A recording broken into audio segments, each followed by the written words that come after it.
reconheço na vida e na morte que tudo pra mim é Jesus. Amém. Aleluia, Jesus. Deus abençoe a Margarete. Filipenses capítulo 2. Aleluia, Jesus. Graças a Deus. Filipenses 2. Glória a Deus. Aleluia.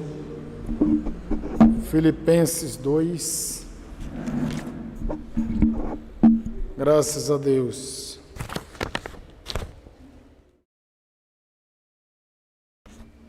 Carta de Paulo aos Filipenses, capítulo 2, verso 1. Glória a Deus. Diz assim: se há, pois, alguma exortação em Cristo, alguma consolação de amor, alguma comunhão do Espírito, se há entranhados afetos e misericórdias, completai a minha alegria, de modo que penseis a mesma coisa. Tenhais o mesmo amor, sejais unidos de alma, tendo o mesmo sentimento. Nada façais por partidarismo ou por vanglória, mas por humildade, considerando cada um os outros superiores a si mesmos. Não tenha cada um em vista o que é propriamente seu, senão também cada qual o que é dos outros. Tende em vós mesmo o mesmo sentimento que houve também em Cristo Jesus, pois ele, subsistindo em forma de Deus, não julgou como usurpação ser igual a Deus. Antes, a si mesmo se esvaziou, assumindo a forma de servo, tornando-se em semelhança de homens, e reconhecido em figura humana. A si mesmo se humilhou, tornando-se obediente até a morte, morte de cruz. Pelo que também Deus o exaltou sobremaneira, e lhe deu o nome que está acima de todo nome, para que ao nome de Jesus se dobre todo o joelho, nos céus, na terra e debaixo da terra, e toda língua confesse que Jesus Cristo é Senhor, para a glória de Deus Pai. Até aí, amém? Graças a Deus. Paulo, ele continua. Vocês observam que aqui algumas traduções diz, portanto, tem algumas traduções que traz o portanto. Então nós acreditamos que esse capítulo 2 ela é continuação do capítulo 1, que no versículo 30 do capítulo 1 diz assim, pois tendes o mesmo combate que vistes em mim, e ainda agora ouvis que é o meu. Se há, pois, alguma exortação em Cristo, alguma consolação de amor, alguma comunhão do Espírito, se há entranhados afetos e misericórdias, então há uma continuidade aqui deste capítulo. O capítulo 2, ele vai dando continuidade ao assunto do capítulo 1. Havia um perigo que rondava aquela igreja. Era o período, a ameaça era a desunião. Era o grande perigo que rondava aquela igreja, era a desunião. E Paulo, ele trabalhava bastante essa questão. Você vê isso no capítulo 1, no capítulo 2, no capítulo 3, no capítulo 4. Ele sempre faz alguma menção. Embora essa carta ele fale muito de alegria, ele se alegra muito com os irmãos de Filipos, que eram irmãos que estavam juntos com ele, que eram irmãos que foram participantes, não só ficaram observando o sofrimento de Paulo, não ficaram somente olhando, não, mas eles tomaram parte do ministério com Paulo. Então a gente observa o quê? Que Paulo faz uma transação dos inimigos externos agora para os perigos internos. Inimigos externos no capítulo 1, verso 28, que diz que em nada estáis intimidados pelos adversários, pois o que é para eles prova evidente de perdição, é para vós outros de salvação, isso da parte de Deus. E agora quais são os perigos internos? Que ele fala que capítulo 2, verso do 1 ao 4, foi o que nós lemos aqui, sobre a questão de fazer as coisas por partidarismo, por vanglória, sem humildade. Então, ele vai exortando e vai tratando essa questão. Então, no capítulo 1, verso 27, ele fala assim, olha, quer eu vá com vocês, quer eu esteja ouvindo acerca de vocês, eu espero que vocês estejam lutando, batalhando por uma só fé, né, um só espírito, que vocês estejam combatendo pela causa do Evangelho. E aí a gente observa que ninguém pode destruir o fato que pessoas que creram em Cristo foram adotadas na família de Deus, nasceram do Espírito, foram seladas pelo Espírito e batizadas no corpo pelo Espírito, e são um em Cristo Jesus. No entanto, essas mesmas pessoas podem quebrar essa união como membros de uma família que, em vez de viver em amor, vivem brigando entre si, deixando de desfrutar a alegria de uma convivência harmoniosa. Quando os crentes vivem brigando e falando mal uns dos outros, isso é um espetáculo lamentável e vergonhoso diante do mundo. Essa atitude desonra a Cristo e a própria igreja. Então, dizemos que nascemos da água do Espírito, fomos batizados pelo Espírito em um corpo, porque tem o batismo com o Espírito Santo, e Paulo trata em Coríntios para que nós fomos batizados também pelo Espírito no corpo de Cristo. Então ele trata essa questão, e é onde a igreja reformada defende o batismo com o batismo no Espírito Santo. Eles defendem nesse sentido, de que passamos a participar do corpo de Cristo, então nós somos batizados no Espírito.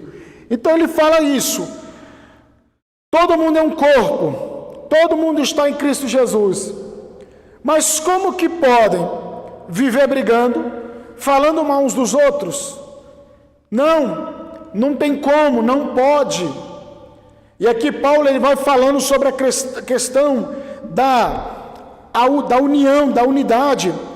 Se há, pois, alguma exortação, 2 versos 1, em Cristo, alguma consolação de amor, se há entranhados afetos e misericórdias, e aí nós vamos trabalhar sobre isso, que ninguém pode caminhar desunido com o seu semelhante e ao mesmo tempo estar unido com Cristo. Não tem como, já dizia o William Barclay, não tem como você caminhar desunido com o seu semelhante e ao mesmo tempo dizer que está unido a Cristo. Então não tem como a pessoa, eu estou desigrejado, eu não creio, não vou na igreja, mas eu estou servindo a Cristo e tal. Não, mas não tem como você estar desunido com o seu semelhante e ao mesmo tempo unido a Cristo. Ninguém pode viver a atmosfera de Cristo e viver ao mesmo tempo odiando os seus semelhantes. O cristianismo é uma família. Nós somos uma família.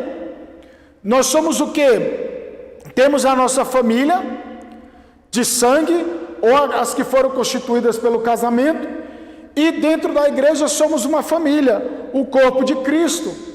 Então não tem como eu dizer que pertenço a Cristo, mas eu odeio meu irmão. Pertenço a Cristo, mas eu não quero saber do meu irmão.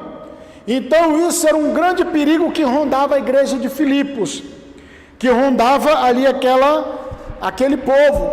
E Paulo fala, não tem como.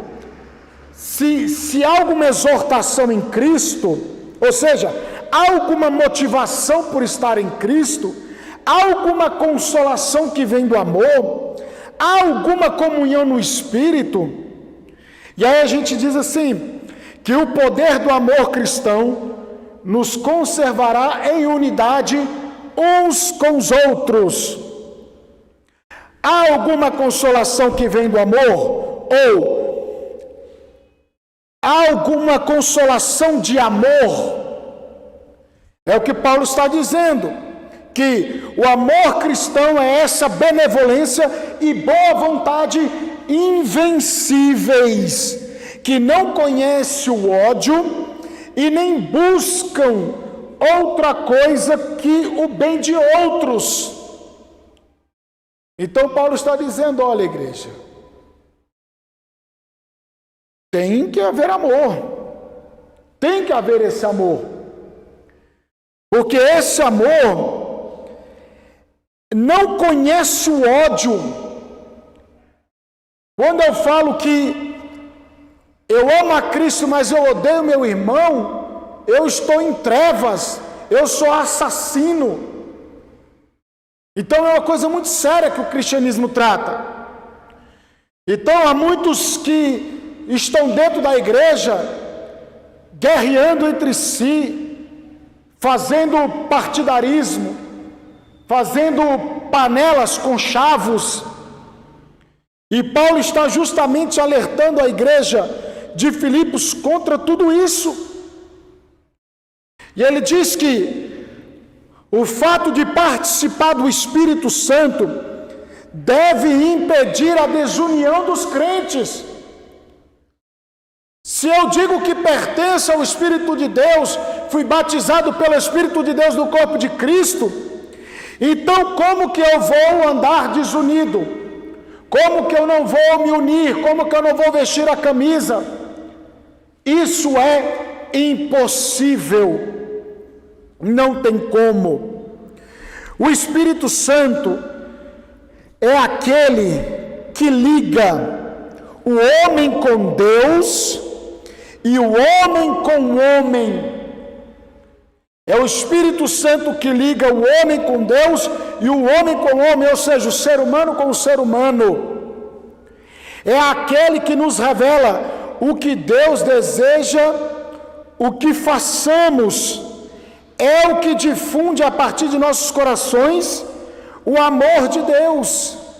Se a pessoa viver em desunião com os seus semelhantes, dá prova de não possuir o dom do Espírito. Dá prova de não possuir o dom do Espírito.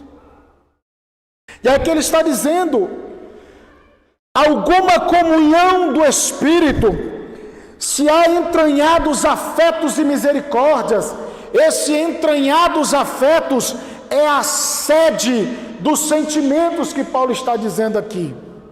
Esse entranhados de afetos e misericórdia. Ou seja, há alguma compaixão e afeição. Então você veja só, Efésios 4:4 trata dessa questão. Olha o que diz Efésios 4:4.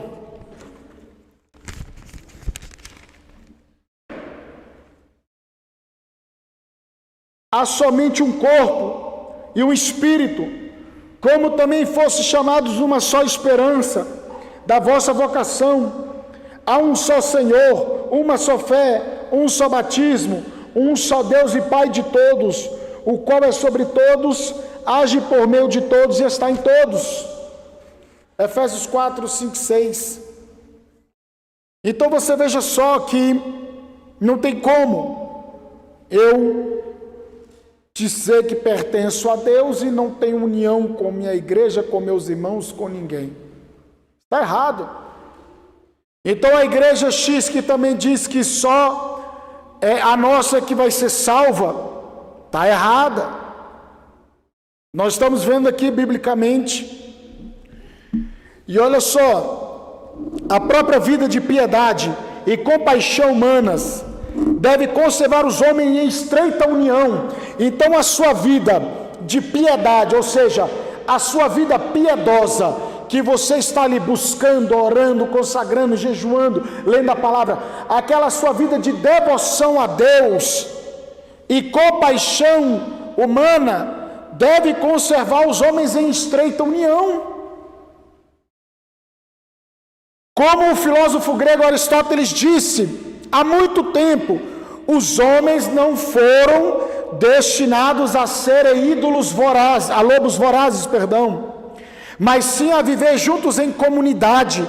A desunião rompe a própria estrutura da vida. Então a desunião, ela estraga, ela rompe com a estrutura da vida. O que Jesus disse? Que o reino é dividido, ele não subsistirá em si mesmo. Que nós temos que ser unidos, o povo de Deus tem que ser unido. Então a gente vê aqui que o homem, ele foi feito um ser sociável, que anda em sociedade. Pronto, a pandemia afastou as pessoas, colocou o distanciamento social, lockdown, as pessoas adoeceram mentalmente. Há vários estudos que provam de um adoecimento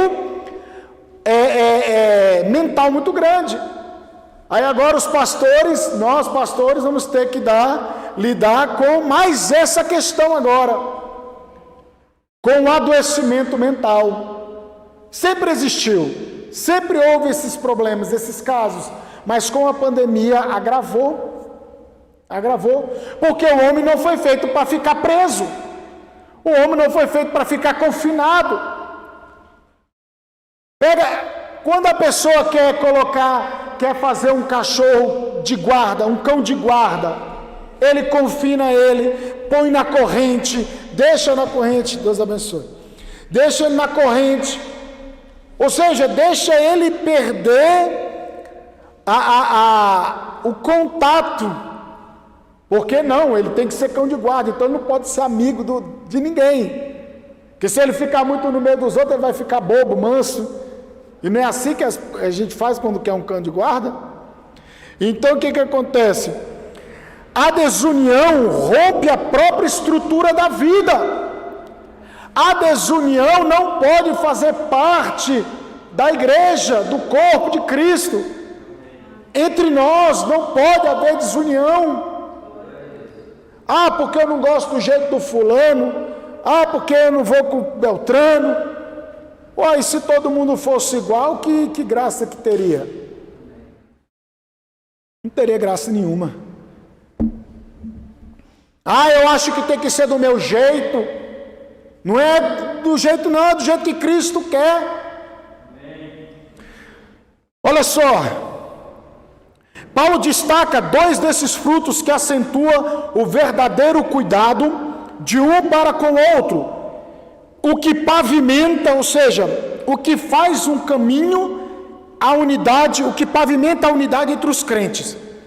Afeto, e ele fala aqui de entranhados afetos, se a comunhão, a afeição, refere-se à sensibilidade para com as necessidades, o sentimento dos outros. Então você ter afeição é sensibilidade para com as necessidades e o sentimento dos outros. Compaixão significa o sentimento de dor que alguém sente ao ver o outro sofrer e o desejo de aliviá-lo deste sofrimento. Isso é a compaixão. Tal preocupação fortalece a unidade entre os crentes. Toda desarmonia na igreja de Deus é falta dos entranhados afetos e ausência de misericórdia. Então a igreja tem que manifestar, Paulo está dizendo, igreja, que haja em vocês compaixão, afeição. Não vivam indiferentes, não vivam em desunião, porque o partidarismo, a desunião estraga tudo. O último apelo de Paulo é de caráter pessoal, que é uma referência ao capítulo 2, versículo 3. Nada façais por partidarismo ou por vanglória, mas por humildade, considerando cada um os outros superiores a si mesmos. 4. Não tenho cada um em vista o que é propriamente seu, senão também cada qual que é dos outros. O último apelo de Paulo é de caráter pessoal. Ele não pode ser feliz enquanto saiba que existe desunião na igreja que tanto ama. É por isso que ele fala, olha, versículo 2, melhor dizendo, completai a minha alegria, de modo que penseis a mesma coisa, tenhais o mesmo amor, sejais unidos de alma, tendo o mesmo sentimento. Então ele diz, eu não vou ter felicidade se eu souber que entre vós tem partidarismo, tem vanglória, tem essas coisas. Eu não vou estar feliz, eu não vou ser feliz dessa forma, igreja. Paulo está dizendo. Então, olha só, se querem completar a sua alegria, que obtenham a união entre si. Paulo não ameaça os cristãos de Filipos, pelo contrário, apela com o amor que sempre deve à expressão do pastor, assim como foi a do Senhor. Então, olha só, o pastor Paulo, ele está dizendo, olha, que vocês tenham esse sentimento, que seja a expressão de vocês, assim como é o sentimento e a expressão do Senhor. Então Deus, ele se alegra quando há união, que com a união a igreja cresce. A obra de Deus não é feita somente por meia dúzia. Embora poucas pessoas ocupem a liderança em departamentos, porque nem todos podem ser líderes de departamento, e também não tem departamento para a igreja inteira. Mas o serviço na igreja não se resume a departamentos. Tem pessoas que acham que eu só vou ser unido, eu só vou participar, eu só vou ser relevante, eu só vou ser importante se eu estiver dentro de um departamento, ou se eu for consagrado a diácono, presbítero, apóstolo, bispo, querubim, alguma coisa do tipo. Não, eu acho que eu só vou prestar se eu tiver alguma coisa. A gente tem que parar com esse pensamento, esse entendimento de que serviço na obra de Deus é só para quem é consagrado ou só para quem é meia dúzia. Não, o serviço na igreja é para todos, o serviço na obra de Deus. A união tem que ser com todos. A união deve ser entre todos. É isso que a gente tem que entender. De que maneira eu posso servir? A irmã serviu diaconia, serviu água. Você arruma uma cadeira, diaconia. O serviço, ele faz parte, ele tem que estar entranhado, falando de entranhamento aqui, ele tem que estar entranhado na vida do crente, o serviço. Porque o evangelho é servir, é serviço, não é ser servido. Certa feita, os discípulos falaram assim, como é que é? Tu vai sentar do lado dele, vai ser eu, não vai? Quem é que vai sentar do lado? E aí Jesus falou, não, o negócio não funciona assim, não é desse jeito que funciona. Querem ser o maior? Então sirva. Tem pessoas que querem ser o maior na igreja, querem mandar na igreja, mas não querem servir, não querem cooperar, não querem ser servo. Quer dar pitaco em tudo, mas não quer servir, não quer ser servo. E Jesus disse, quer ser o maior? Que sirva. Que sirva. Porque Jesus deu o exemplo. Ele deu o exemplo. Então vamos lá. Então ele está dizendo, olha, há pois alguma exortação em Cristo, consolação de amor, a comunhão do Espírito, treinados afeto e misericórdia? Então me alegrem. que completem a minha alegria, que eu verdadeiramente escute de vocês que vocês estão pensando a mesma coisa, tendo o mesmo amor, estão unidos e têm o mesmo sentimento. Porque lá no capítulo 1, Paulo está perguntando, olha, vocês estão lutando com um inimigo externo. Agora Paulo está combatendo um inimigo interno, que poderia fazer uma divisão, uma separação. E aí lá no versículo 3, nada façais por partidarismo ou vanglória, mas por humildade, considerando cada um os outros superiores a si mesmo. Não tenha cada um em vista o que é propriamente seu, senão também cada qual que é dos outros. Outra tradução diz assim: não sejam egoístas, nem tentem impressionar alguém.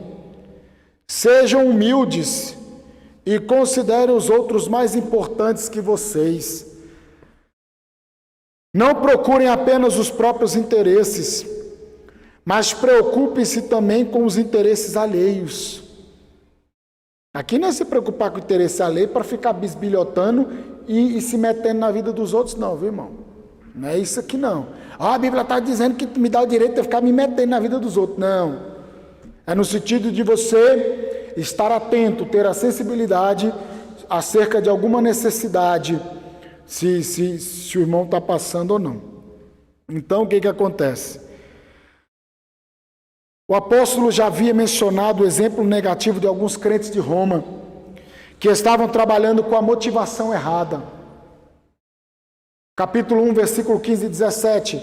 Tinha pessoas que pregavam a Cristo por vanglória, por ganância, por todo tipo de motivação, mas tudo errado. A mensagem não era errada, porque Paulo ele não rebate o ensino da mensagem.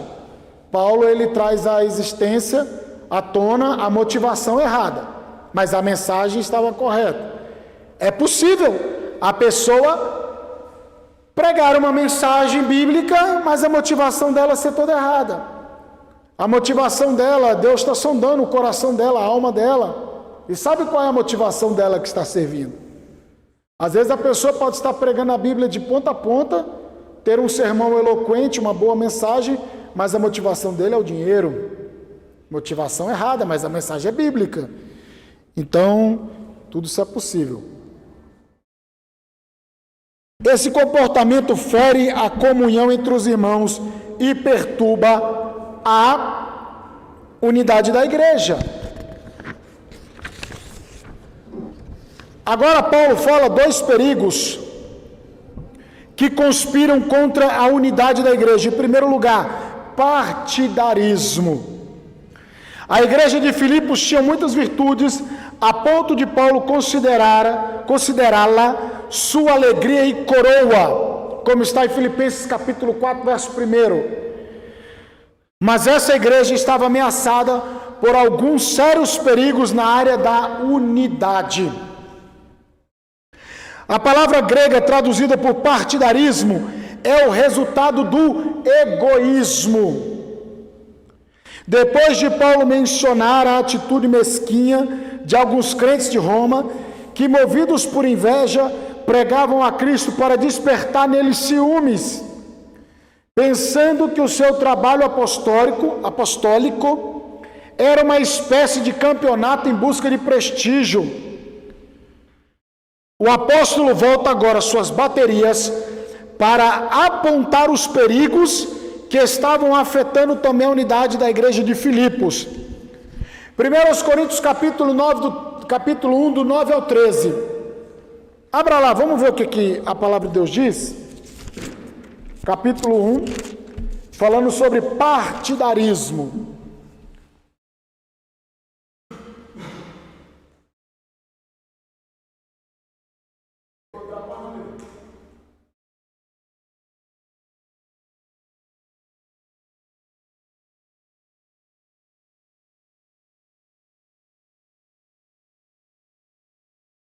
Primeiros Coríntios capítulo 1, verso 9 a seguir.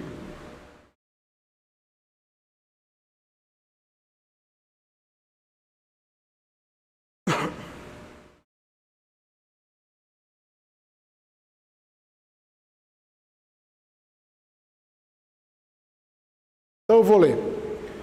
Fiel é Deus, pelo qual fostes chamados à comunhão de seu Filho Jesus Cristo, nosso Senhor. Rogo-vos, irmãos, pelo nome do Senhor Jesus Cristo, que faleis todos a mesma coisa, e que não haja entre vós divisões, antes sejais inteiramente unidos, na mesma disposição mental e no mesmo parecer. Pois a vosso respeito, meus irmãos, fui informado das casas de Cloé, de que há contendas entre vós. Refiro-me ao fato de que cada um de vós dizer: eu sou de Paulo, e eu de Apolo, e eu de Cefas, e eu de Cristo. Acaso Cristo está dividido? Foi Paulo crucificado em favor de vós? Ou fostes porventura batizados em nome de Paulo? Dou graças a Deus, porque nenhum de vós batizeis, exceto Crispo e Gaio, para que ninguém diga que fostes batizados em meu nome. Batizei também a casa de Estéfanas. Além desses, não me lembro se batizei algum outro. Então você veja só, fui informado pelos da casa de Cloé que há contenda entre vós, porque um está dizendo: eu sou de Paulo, eu sou de Apolo, eu sou de Cefas, eu sou de Cristo. E eu falei terça passada que aquele que diz que é de Cristo é o pior deles, que fala que o pastor dele é Jesus Cristo e não tem pastor nenhum, que ele não tem pastor homem nenhum, que o pastor dele é Jesus Cristo. Então a gente vai ter que rasgar um bocado de porção da palavra de Deus aqui. Então olha só, o partidarismo, ele fere a estrutura e o bom andamento da igreja. Eu sou de fulano, eu sou de Beltrano, eu sou do grupo do Beltrano, eu sou do grupo do fulano, que não sei o quê, não gosto de fulano, não sei o quê. Para com isso, irmão, isso é coisa de menino, isso é meninice. Crente maduro, ele se une e quer ver o andamento da obra, ele quer ver o andamento da igreja, ele quer ver a igreja dele prosperar, ele quer ver o reino de Deus prosperar, ele quer ver Cristo ser exaltado e glorificado. Ele não fica perdendo tempo com essas baboseiras não, com essas coisinhas não. Crente maduro, ele se une, veste a camisa e vamos fazer a coisa acontecer para a glória de Deus. Ele não fica caçando partido. Se quer caçar partido, se filia ao partido político. Podemos, Cidadania, PTB, PDT, PT, PPL, PSL, DEM, Novo, que é velho. Tem partido para todo mundo. Mas na igreja ele quer fazer o partido do fulano de tal, partido do Beltrano de tal. Está queimado em nome de Jesus, essa obra da carne. Olha só, partidarismo vem de uma igreja, de uma palavra grega, eriteia. Resultado é egoísmo. A palavra é egoísta. Paulo está dizendo: nada façais por partidarismo ou por vanglória. É buscar glória para si, a vanglória. Paulo, ao enviar Timóteo à igreja de Filipos e dar bom testemunho acerca dele, denuncia ao mesmo tempo alguns líderes que buscavam seus próprios interesses. Esses líderes eram amantes dos holofotes. Eles não buscavam a glória de Deus, nem a edificação da igreja, mas a construção de monumentos aos seus próprios nomes. Nós não estamos aqui para buscar o holofote do pastor Boanésio, nós não estamos aqui para buscar o louvor de fulano, de A, de B ou C. Nós estamos aqui para trabalhar com vocês, para que a obra de Deus cresça nesse lugar, o nome do Senhor seja glorificado. Nós não estamos buscando aqui vanglória ou partidarismo A ou B ou C, não. Nós queremos que o reino, que a obra do Senhor, o nome do Senhor seja glorificado.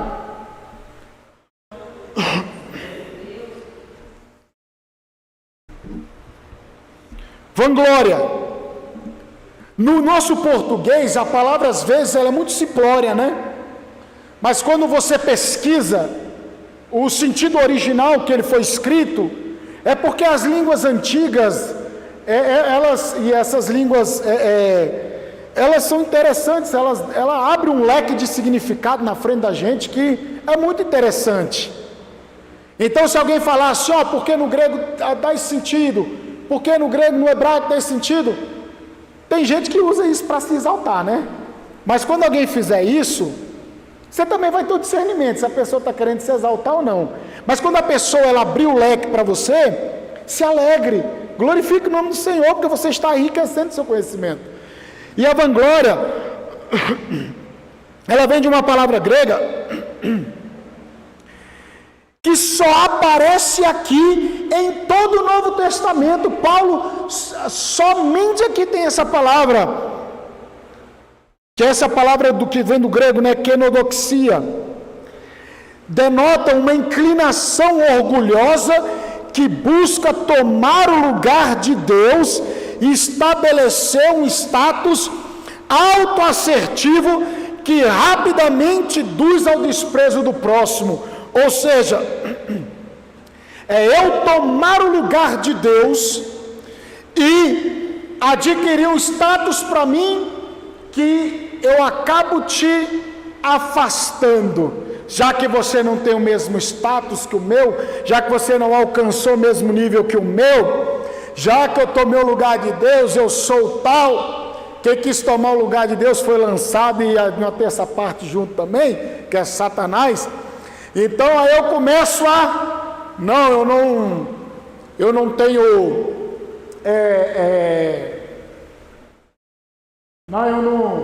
não vou ouvir fulano não, eu não vou ouvir Beltrano não. Tem igrejas que tem irmãos que não nem receberiam oportunidades, e aqui a gente dá, porque não interessa. Se fulano tem estudo, também não significa que você vai também ficar assim, não vou estudar, não tinha oportunidade. Não. Você tem oportunidade, hoje é a era do conhecimento. Você entra na internet, você estuda se você quiser. Mas também a gente não vai ficar com esse negócio de separando, de excluindo e tal, não. E nada deve ser feito por vanglória. Eu vou fazer para me exaltar, para eu me mostrar para o pastor, para o meu líder e tal, ou eu vou fazer aqui para mostrar para o pastor Bonerges e tal, olha pastor, vou ter um painelzão aqui. Mostrei para ele, ele é o pastor presidente, ele também está interessado, porque ficando bom ele vai fazer na sede, mas está aí. Olha só. E aí aqui agora, aí ele fala assim: nada façais por partidarismo ou vanglória, mas por humildade, considerando cada um os outros superiores a si mesmo. Paulo é humilde, e ele considera o outro, ele olha para o outro, ele não olha para o seu umbigo, ele não olha para si. A gente tem que olhar para si, quando a gente vai fazer uma análise de conduta, para ver se está bom ou não. Mas o cristianismo é os outros, é nós, não é eu, meu, não, é nosso, é nós, é vós. Você vê Paulo sempre citando os outros, sempre envolvendo os outros, sempre envolvendo a igreja, sempre falando dos seus cooperadores. Um homem de extrema humildade, porque verdadeiramente teve um encontro com Cristo. É bem verdade que muitas pessoas tiveram um encontro com Cristo real, mas Às vezes precisa de ser trabalhado nessa questão da humilhação, de ser humilde e tal. Tem pessoas que têm essa dificuldade. Mas quando a pessoa ela é guiada pelo Espírito, ela consegue ser humilde. E humildade não é você vir aqui falar, irmão, porque eu sou humilde. Se você falar para mim que é humilde, acabou. Você já para mim não é humilde. O humilde não fala. A humildade você vê na conduta. Você vê no jeito, no gesto, nas atitudes dele. Porque tem pessoas que falam, não, porque eu sou humilde, irmão, porque não sei o que e tal. É humilde coisa nenhuma, de forma alguma. E a humildade, ela é um imperativo entre o povo de Deus. Provérbios 3,34, Deus escarnece dos escarnecedores, mas dá graça aos humildes.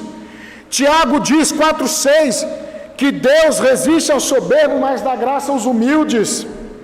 O apóstolo Pedro ordena, 1 de Pedro 5,6, humilhai-vos, portanto, sob a poderosa mão de Deus, para que ele em tempo oportuno vos exalte.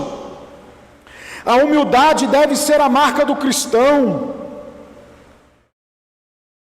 pois o seu Senhor e Mestre foi manso e humilde, como está Mateus 11,29. Os discípulos de Cristo demoraram a entender essa lição e muitas vezes discutiram quem deveria ocupar a primazia entre eles, o primeiro lugar entre eles. Nessas ocasiões, Jesus dizia que maior é o que serve e que ele mesmo não veio para servir, para ser servido, mas servir e dar a sua vida em resgate de muitos, como está em Marcos 10,45. Ele veio para dar a sua vida, para servir e resgatar as vidas. Então, a humildade, ela faz parte. A humildade olha para com o outro com honra, considerando cada um outro superior a si mesmo.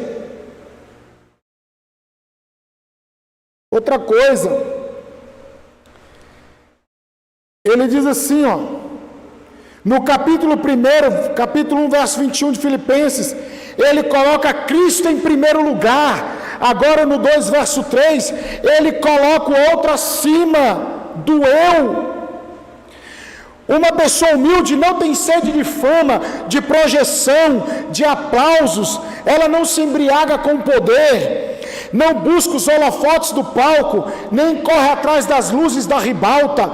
Uma pessoa humilde tem prazer de realizar o serviço que quase não aparece, o trabalho que permanece nos bastidores, a obra insignificante, deixando com alegria aos outros aquilo que parece mais importante e obtém maior reconhecimento. A pessoa humilde, ela não quer holofote, ela não quer estar em posição de destaque. O destaque, a honraria, é uma consequência. A honra é algo público naquilo que ela fez, sem ser visto. Sem ser visto. Então a honraria é pública. Então a pessoa, quando é honrada, é automaticamente.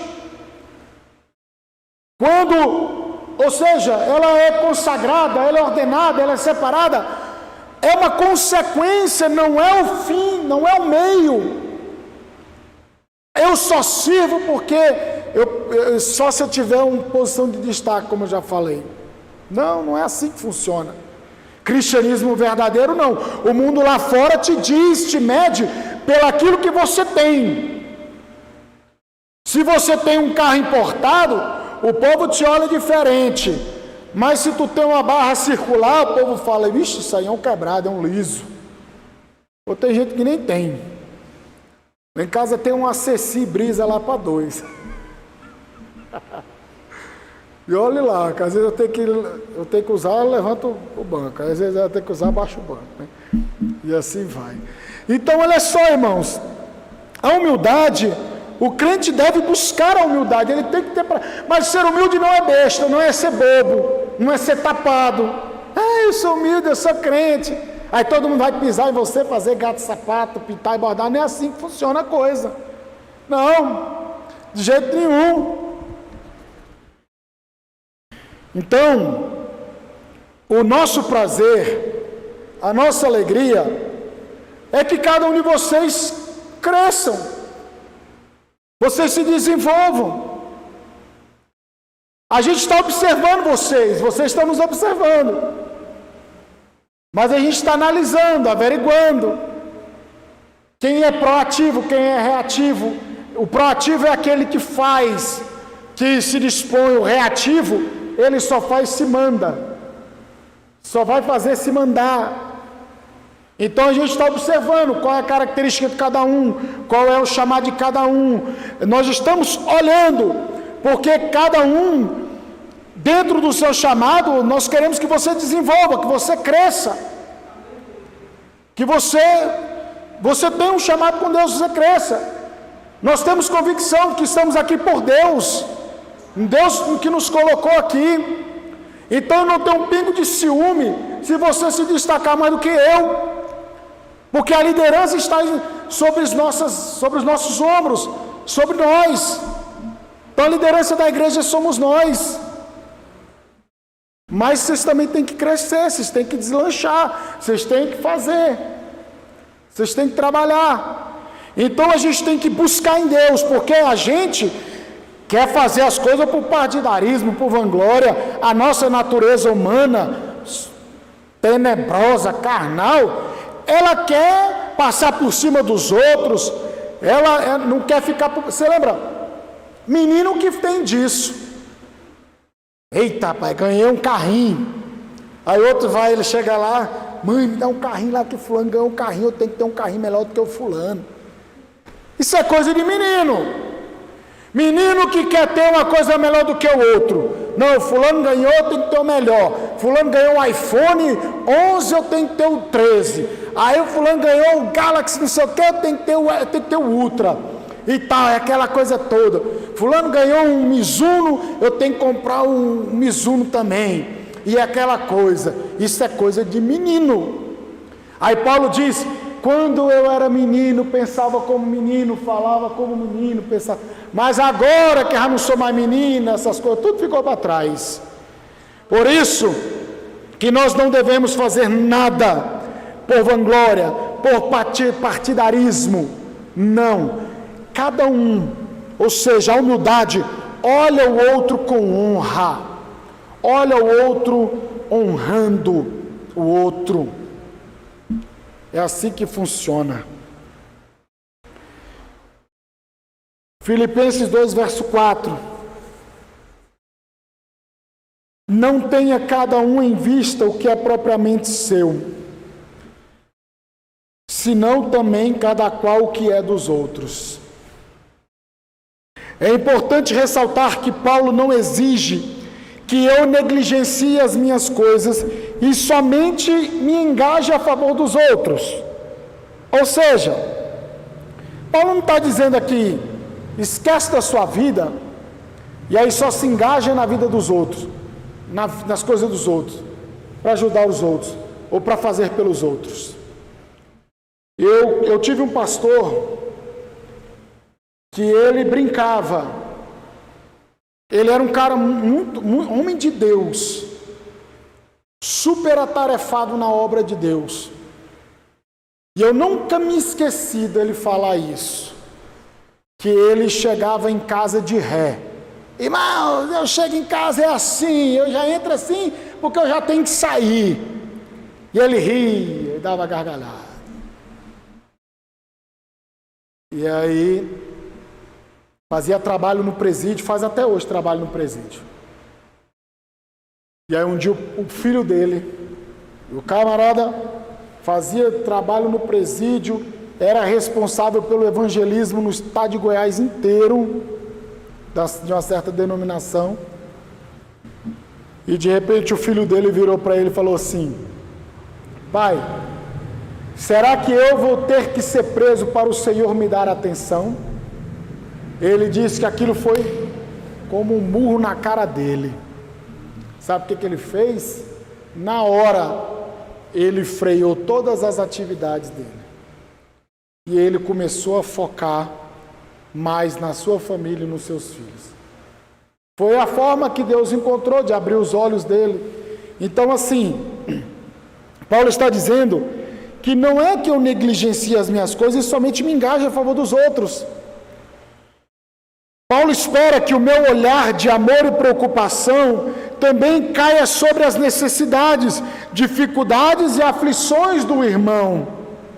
E presume que ainda restem tempo, energia e capacidade em quantidade suficiente.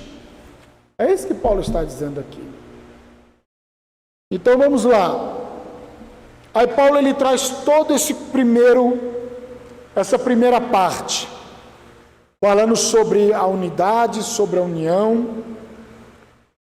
Só que Paulo, ele não joga palavras ao vento, mas ele fala com propriedade naquilo que ele viveu, e agora ele fala, apresentando Cristo como o modelo de tudo isso que ele falou. De tudo isso que ele falou. Um dia desses eu postei no grupo sobre amado Timóteo. Quem escutou do começo ao fim, viu que coisa sensacional é aquilo. E tem uma hora que o pregador fala, Marcos Teles, ele diz assim que o sucesso, vão me medir se nós estamos conseguindo encher a Betel, vão me medir, é assim que nós somos medidos. Mas com relação a Cristo, o sucesso dele foi o esvaziamento.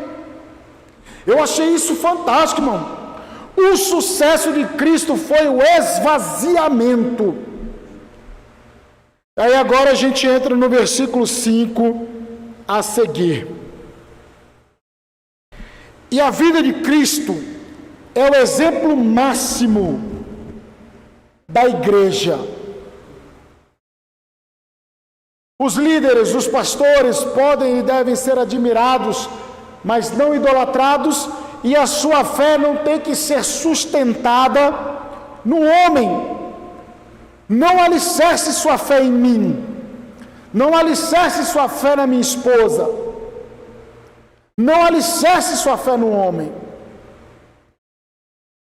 Porque se eu alicerçasse minha fé em homem, eu estava desviado, irmão.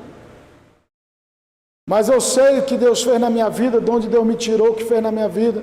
Então minha fé foi alicerçada em Cristo, assim como eu creio que a sua também é. E aí ele diz assim, olha, Cristo é o exemplo máximo da igreja.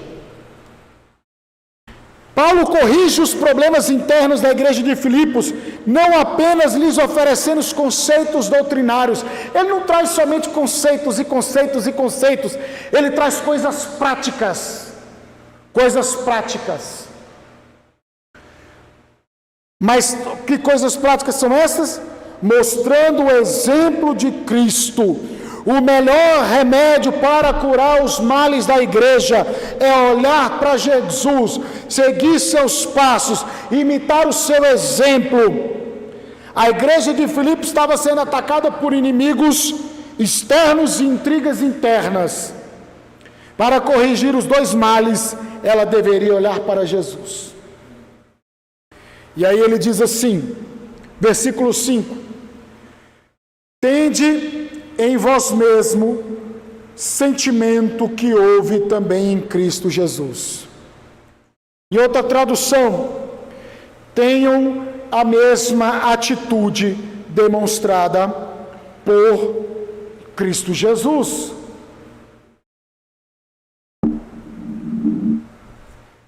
Então, é esse sentimento, não de partidarismo, não de vanglória, mas o sentimento de humildade que houve também em Cristo Jesus.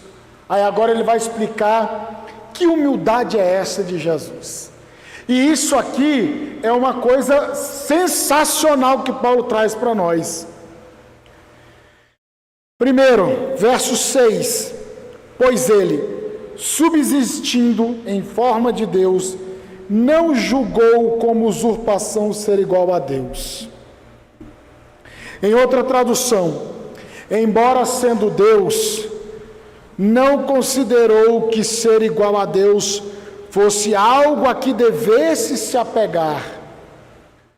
E aqui é a tradução mais correta que a NVT traz, que ele, na forma de Deus, como Deus, ele não se apegou, ele não usou dessa prerrogativa do privilégio de ser Deus, mas ele se esvazia de tudo isso. Não que ele se torna inferior, não que ele perde a glória que ele tinha, não é isso. Esse esvaziamento não é perda, de forma alguma. Ele nunca perdeu a majestade, a glorificação, nada disso. Mas ele precisava dar o exemplo. E o exemplo prático, ele tem mais efeito do que o exemplo teórico. A conduta, a prática fala muito mais do que as palavras. Então Paulo cita um exemplo prático e Cristo dá um exemplo prático. E Paulo, ele também praticou tudo isso. Com o auxílio de Deus, podemos e devemos imitar o Espírito que serviu de base para esses atos. A atitude de autorrenúncia, com vistas a auxiliar outros, deveria estar presente e se expandir na vida de cada discípulo. A autorrenúncia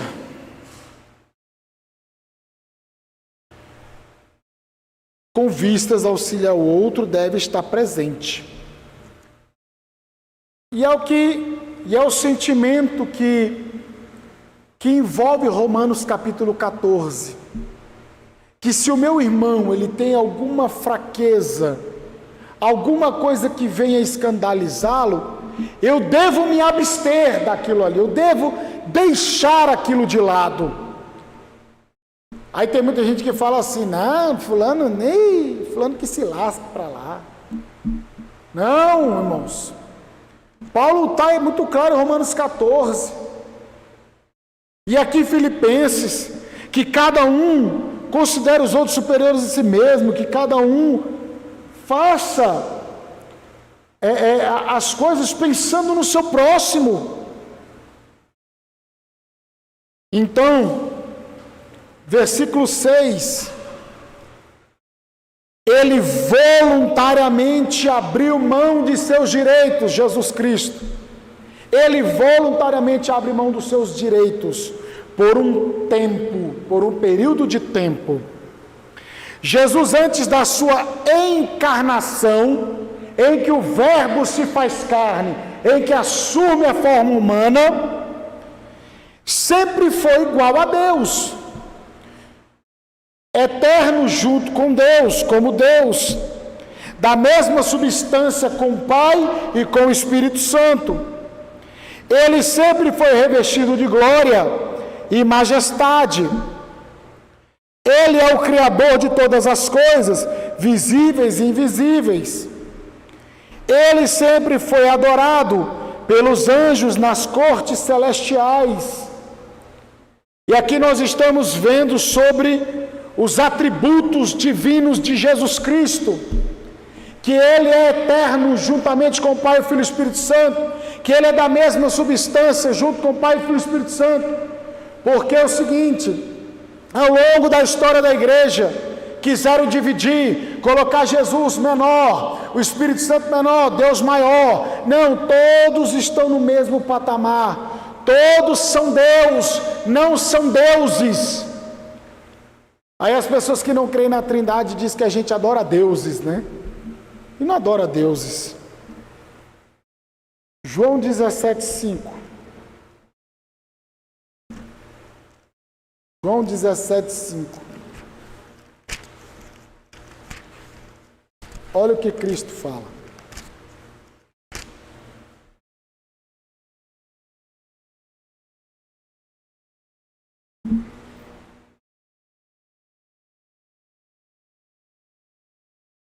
Quem encontrou pode ler.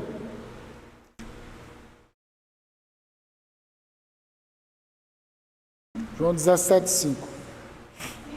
Isso. E agora, Pai, glorifica-me junto a ti com a glória que eu tinha contigo antes que o mundo existisse. Irmão, é Bíblia, irmãos. Com a glória que eu tive junto de ti antes que houvesse o mundo. Isso aqui é a oração sacerdotal de Jesus, essa oração linda de João 17. Colossenses 1:26.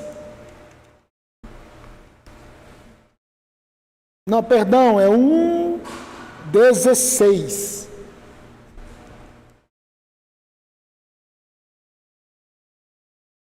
Diz assim: pois nele foram criadas todas as coisas, nos céus e sobre a terra, as visíveis e as invisíveis, sejam tronos, sejam soberanias, quer principados, quer potestades, tudo foi criado por meio dele e para ele. Ele é antes de todas as coisas, nele tudo subsiste.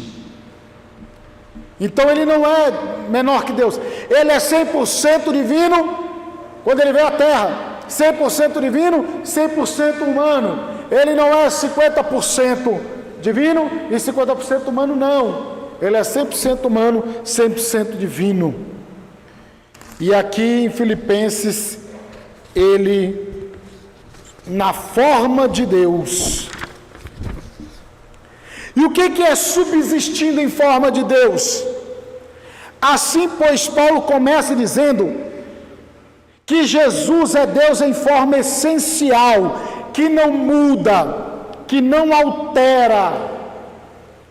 A palavra que Paulo usa com referência a Jesus é morfê. Jesus está de maneira inalterável na forma de Deus, sua essência e o seu ser são divinos.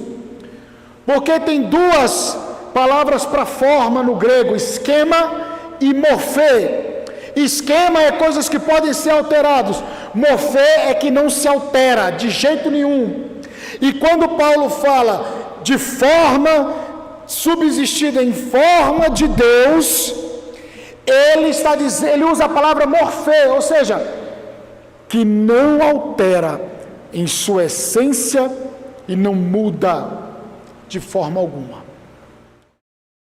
E aí ele vai dizendo, é que Cristo sempre foi e continuará sempre a ser Deus por natureza, a expressa imagem da divindade, o caráter específico da divindade, segundo se manifesta em todos os atributos divinos, foi e é sua eternidade. Então, que subsistindo em forma de Deus, não julgou como usurpação ser igual a Deus. Então esse esvaziamento, ele não está sendo rebaixado, ele não está perdendo a sua essência, ele não está sendo mudado de forma alguma. O texto bíblico está dizendo isso. E aí ele vai dizendo, usurpação ser igual a Deus. Jesus não se agarrou aos privilégios de sua igualdade com Deus, antes abriu mão dela por amor aos homens. Jesus não pensou em si mesmo, ele pensou nos outros. Ele abriu mão de sua glória, desceu das alturas e usou seus privilégios para abençoar os outros. E é isso que Paulo está dizendo desde lá do começo.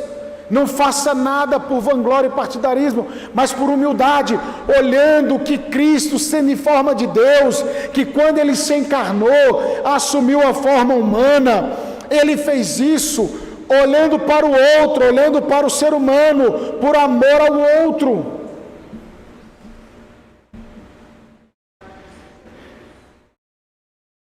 E ainda o teólogo F.F. Bruce diz assim: Adão, criado homem, à imagem de Deus, tentou arrebatar para si uma falsa e ilusória igualdade com Deus. Cristo alcançou o senhorio universal mediante a sua renúncia, enquanto Adão perdeu o seu senhorio mediante o roubo do fruto proibido. Adão era o rei, era ele que nomeava os animais, era ele quem administrava, era ele que estava ali a mando de Deus, ao comando de Deus, mas por causa do roubo do fruto proibido, perde o seu senhorio, e Cristo alcança o senhorio universal mediante a sua renúncia.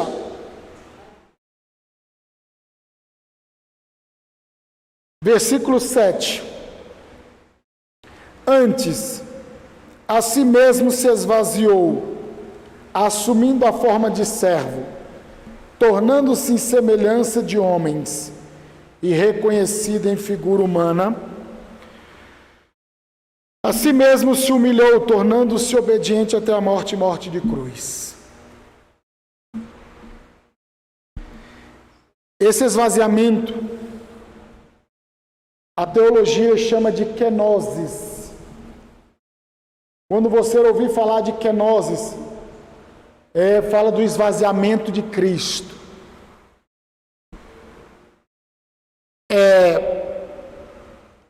Ele deixa o céu, a glória, seu trono e se faz carne. Fez-se homem, se encarnou. Se esvaziou significa tirar algo de um recipiente até que fique vazio. Cristo se esvaziou por completo, para ninguém dizer, fez porque era Deus. Fez porque era Deus. Outra coisa que você deve corrigir, que vem à minha memória aqui agora.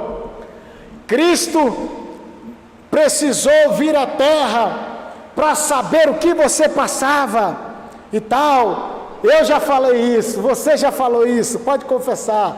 Mas não fale isso mais.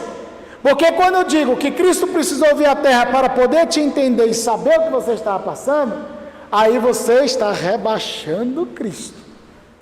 Aí você está colocando Cristo, sim, que você está indo contra a onisciência de Jesus.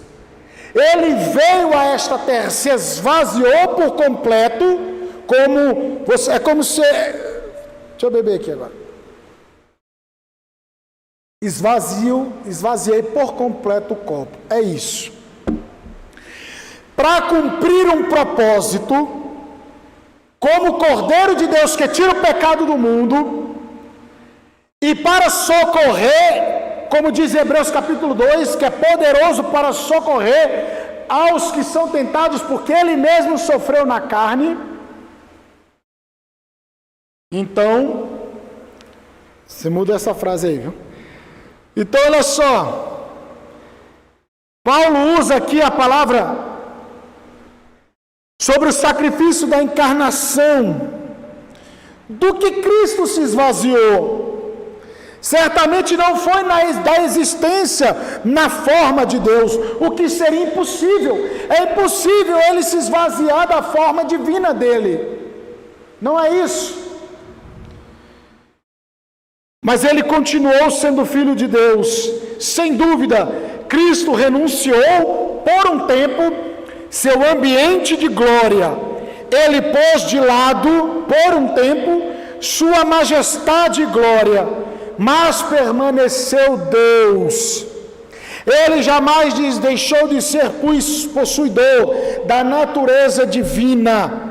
Mesmo em seu estado de humilhação, jamais se despojou da sua divindade.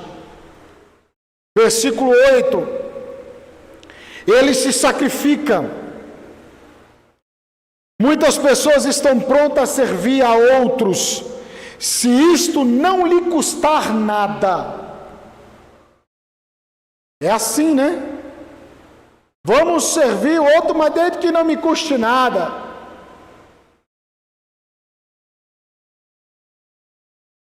Mas se há um preço a pagar, então perde o interesse.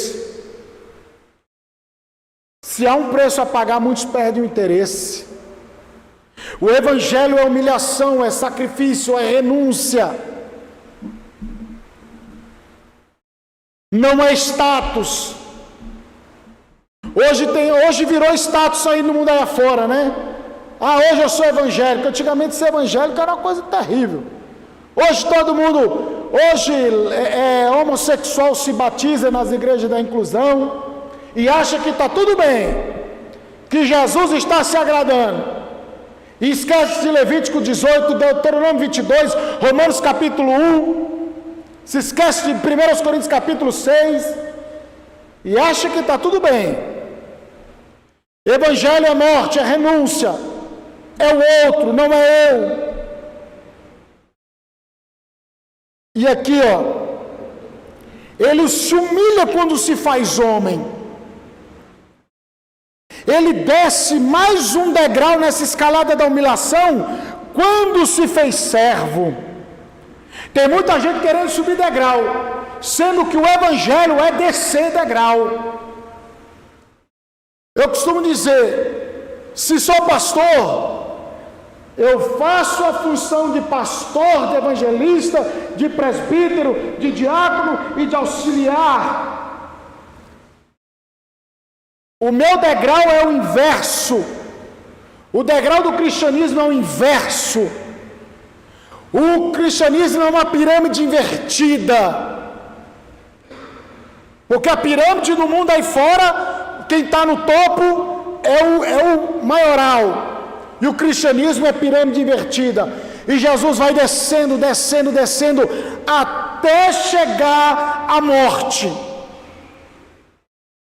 E ele não vai no inferno tomar a chave de Satanás, não, meus irmãos. Porque Apocalipse capítulo 1 diz que ele tem a chave na mão dele. Satanás não tem nada.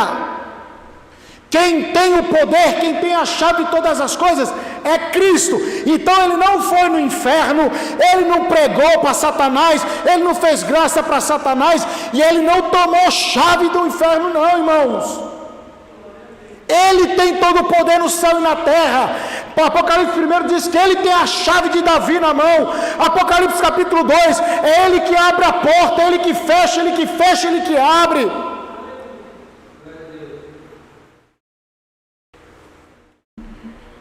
Ele vai nas regiões mais inferiores para fortalecer, para animar e para mostrar que ele venceu.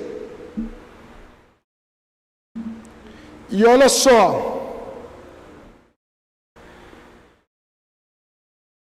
por seu sacrifício, transformou esse horrendo patíbulo de morte no símbolo mais glorioso do cristianismo.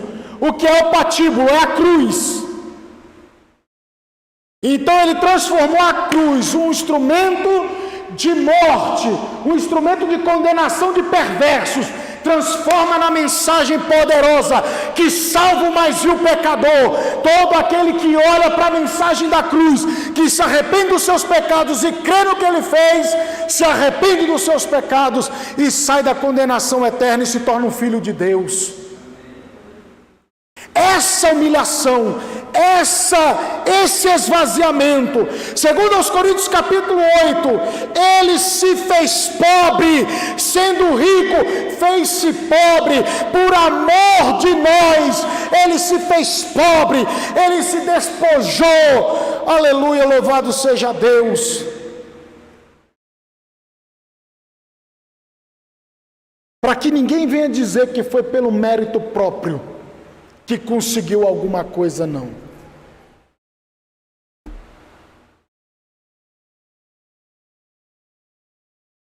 Versículo 9. Pelo que Deus também o exaltou sobremaneira, e lhe deu o nome que está acima de todo nome, para que ao nome de Jesus se dobre todo o joelho, nos céus e na terra e debaixo da terra, e toda língua confesse que Jesus Cristo é o Senhor, para a glória de Deus Pai. Quando aqui fala que Deus o exalta, é uma palavra grega que significa super exaltado. Ele foi exaltado além dos demais.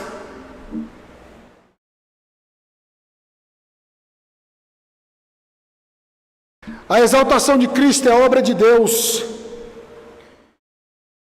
Paulo, ele faz uma transição daquilo que Cristo fez para aquilo que Deus fez para ele e por ele. O mesmo que se humilhou foi exaltado, e essa exaltação lhe foi dada pelo Pai. O caminho da exaltação passa pelo vale da humilhação, a estrada para a coroação passa pela cruz. Deus exalta aqueles que se humilham. Mateus 23:13, Lucas 14:11, 18:14, Tiago 4:10, 1 Pedro 5:6. Foi por causa do sofrimento da morte que essa recompensa lhe foi dada. Fica claro que essa elevação de Jesus não foi uma restituição divina, ou seja, não devolveu, Deus não devolveu para ele. Ele não perdeu, como a gente falou, isso não foi uma devolução, não. Porque ele jamais perdeu, mas foi a restituição da glória eterna que tinha com o Pai antes que houvesse o mundo, como a gente leu em João 17:5. A exaltação incomparável de Cristo consistiu no fato de ele ter recebido um nome que está acima de todo nome. Ele recebe esse nome por herança, Hebreus 1:4. Ele recebe por doação, Hebreus 2:9. O nome de Jesus agora é posse da igreja. Por meio desse nome, os enfermos são curados, Atos 3:6. Os perdidos são salvos, Atos 4:12. Os crentes são perdoados, 1 de João 2:12. Os cativos são libertos, Lucas 10:17. As orações são respondidas, João 16:23. O apóstolo Paulo diz que devemos fazer tudo em nome de Jesus Cristo. E esse nome, Deus forte, Pai da eternidade, príncipe da paz, conselheiro, Emanuel, o noivo, o sumo pastor, a porta das ovelhas, aleluia, é o nome.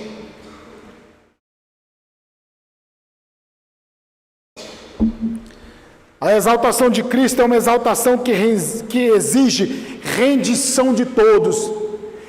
A exaltação de Cristo faz com que todos se rendam a Ele, para que ao nome de Jesus se dobre todo o joelho nos céus e na terra.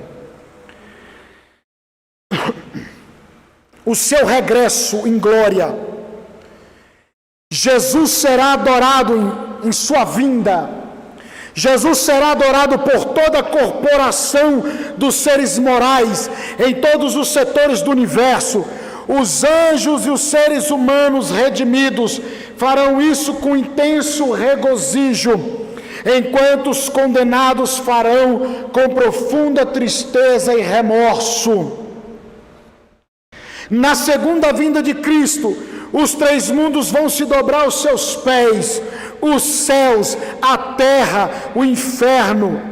Todo joelho se curvará diante do poderoso nome de Jesus no céu, os anjos e os remidos, na terra os homens, e debaixo da terra demônios e condenados. Com júbilo se ajoelharão diante de Jesus os que foram salvos por ele. Com que pavor cairão de joelhos os que passaram orgulhosamente por ele ou o rejeitaram.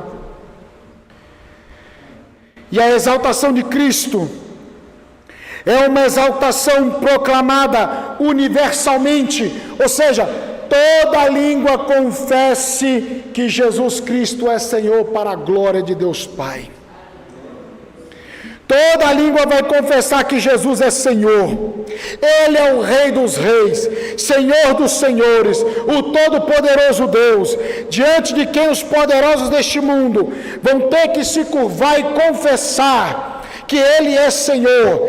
Aqueles que zombaram dele vão ter que confessar que Ele é o Senhor. Aqueles que o negaram, nele não quiseram crer, vão ter que admitir, confessar que Ele é Senhor. Essa confissão pública será universal. Todo o universo vai ter que se curvar diante daquele que se humilhou, mas foi exaltado sobremaneira. Fique de pé em nome de Jesus.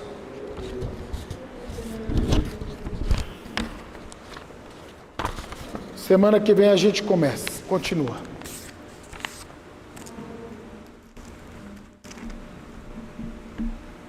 Vocês viram que 11 versículos acabou até me fazendo passar um pouco da hora.